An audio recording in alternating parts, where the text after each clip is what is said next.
Gabi ng March 23, nang damputin ng mga pulis si Rogelio Librero alias Dondon sa kasong illegal gambling. Inaresto si Rogelio sa paglalaro ng Caray Cruz sa lamay ng kanyang kapitbahay.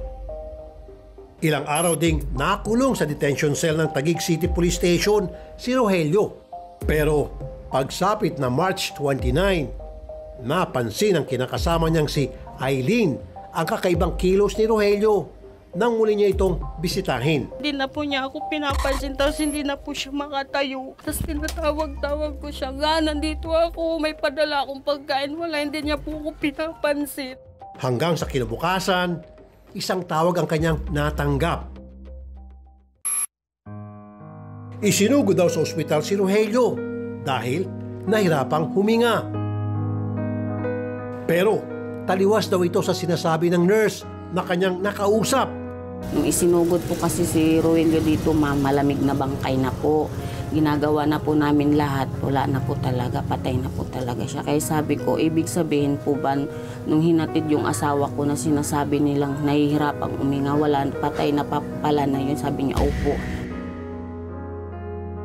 Hinala naman ng kapatid ni Aileen, may foul play sa pagkamatay ng kanyang bayaw. Kung pwede mo isalaysay na ang pinagdaanan siguro niya, nilagyan siya ng punan sa mukha.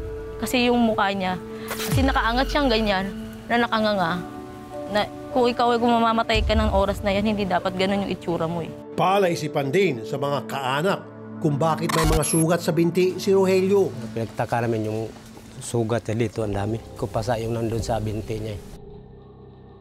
Dahil hindi kumbinsido ang pamilya ni Rogelio sa dahilan ng pagkamatay nito, nagpasya silang dumulog sa ating programang Wanted sa radyo. Ayon sa nakaupong hepe noon ng Taguig City Police Station na si Colonel Robert Baisa, inatake raw sa puso si Rogelio. According po sa autopsy, sir, cerebrovascular disease infraction, mid-parieto temporal coronary artery disease. Isa po ay na-stroke at meron na heart attack po.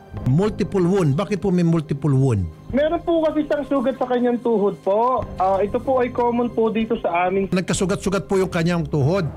Yes, sir. Opo, opo. Bakit po nagkasugat-sugat ang tuhod niya?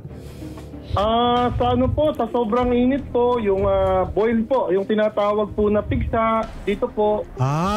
Kinumpirma naman ng mismong nagsagawa ng autopsy na si Dr. Laila Bondok na walang foul play sa pagkamatay ni Rogelio. Based on my findings po, this is a natural case cause of death. Okay. Doon lang po yung siguro nagtaka sila dahil may sugat, wound lower extremities.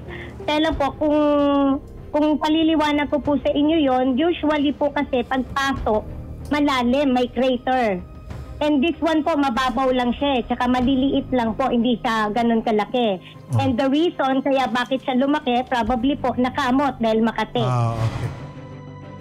Sa nangyaring ito kay Rogelio, babalik na naman tayo sa ugat ng problema, ang siksikang mga selda. Dito na lamang sa detention cell kung saan siya nakulong.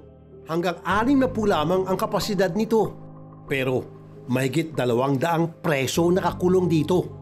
Paano ninyo masisigurong ligtas ang ating mga preso sa ganitong sitwasyon? Ito ang dahilan kung bakit patuloy kong isinusulong ang Senate Bill No. 2031 o ang Jail and Prisons Monitoring Bill para magkaroon na ng mga CCTVs sa mga kulungan sa bansa. Malaking bagay ito para maprotektahan hindi lamang ang seguridad ng mga pulis sa loob ng kanilang istasyon, kundi pati na rin ang kapakanan ng mga bilanggo.